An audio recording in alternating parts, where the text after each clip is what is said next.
मनसेकडून गेल्या 2 दिवसांपासून चव्हाट्यावर आणण्यात येतोय।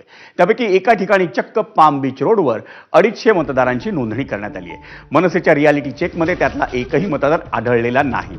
जुईनगरमध्ये तर चक्क सार्वजनिक शौचालयाच्या पत्त्यावर एका मतदाराची नोंदणी करण्यात आली आणि सर्वात धक्कादायक बाब म्हणजे नवी मुंबई महापालिका आयुक्तांच्या घरच्या पत्त्यावर चक्क 150 जणांची नोंद करण्यात आली आहे।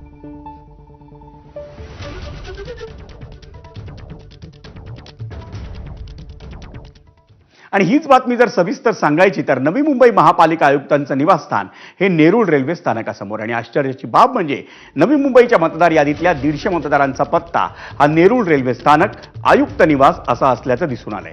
चक्क महापालिका आयुक्तांच्याच घरच्या पत्त्यावर मतदारांची नोंद करण्यात आल्यानं पुन्हा एकदा निवडणूक आयोगाचा भोंगळ कारभार उघडकीस आलाय।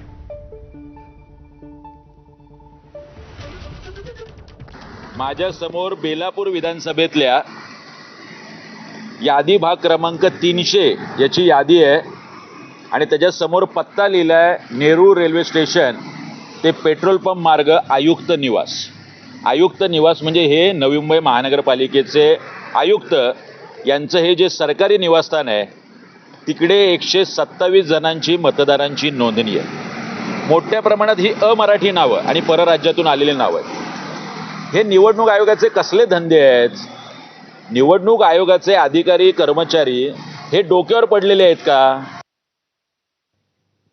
नवी मुंबई महापालिका आयुक्तांच्या नेरूळ येथील निवासस्थान पत्त्यावर 150 मतदारांची नोंद असल्याची बातमी एबीपी माझानं दाखवली आणि या बातमीची दखल आयुक्त डॉक्टर कैलास शिंदे यांनी घेतली आहे। या प्रकरणात ठाणे जिल्हाधिकाऱ्यांकडे लेखी तक्रार दाखल करण्यात येणार असल्याचं डॉक्टर कैलास शिंदे यांनी स्पष्ट केलं।